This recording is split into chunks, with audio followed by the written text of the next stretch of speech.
Oui, merci de nous recevoir. On s'était vu il y a presque un an au lancement, aux premières bribes du PNU. Donc on s'était dit, ben voilà, on fera le point pour suivre ce grand dossier transversal sur Strasbourg.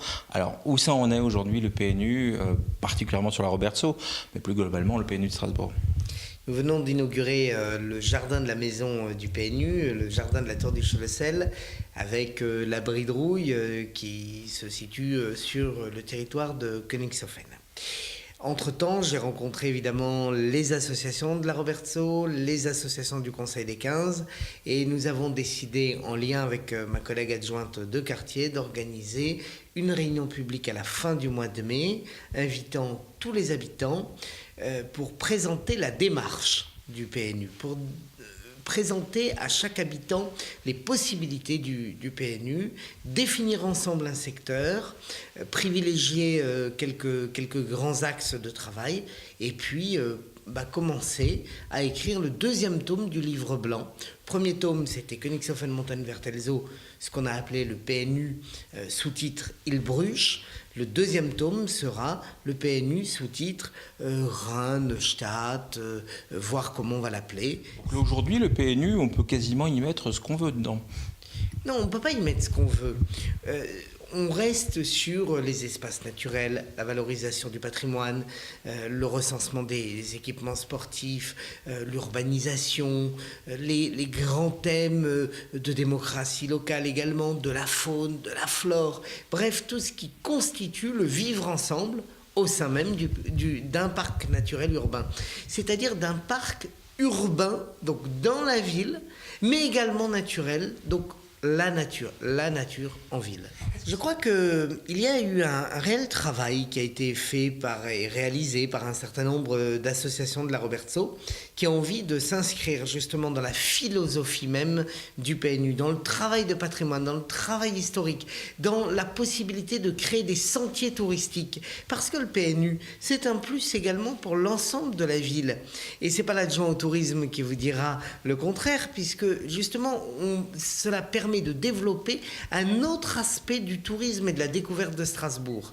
La découverte du Strasbourg végétal. C'est ça aussi qui est important et qui va donner un plus au quartier de la Robertso, Tivoli, Wacken, Conseil des 15, qui, sur un même secteur, vont ensemble phosphorer pour trouver les voies et moyens d'avoir un PNU digne de ce nom également. Évidemment, d'ailleurs, tous les habitants seront invités par un courrier dans leur boîte aux lettres et ensuite pourront s'inscrire dans des groupes de travail définis. Alors ça peut être le groupe de travail vélo, ça peut être celui patrimoine, qualité de l'eau, le développement de la faune et de la flore, les transports, bref, l'urbanisation. L'ensemble des groupes de travail sera ouvert aux associations et aux habitants. Vous savez, à Königshofen, on a commencé avec 10 personnes, on finissait les réunions publiques à 400. Je crois que c'est cela aussi, la dynamique du PNU, sa démocratie participative, son rêve aussi. Parce que le PNU, c'est aussi un rêve. Imaginez la ville autrement. Imaginez la ville à travers la nature.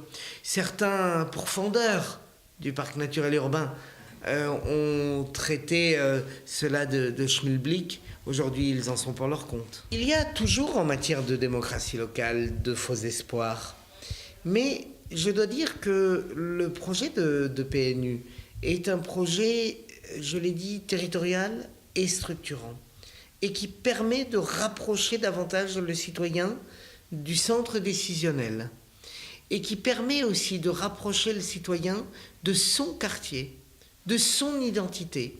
Par conséquent, nous sommes partis parfois dans des discussions à travers les groupes de travail qui étaient particulières, qui étaient quasi utopiques. On a réussi à trouver des solutions.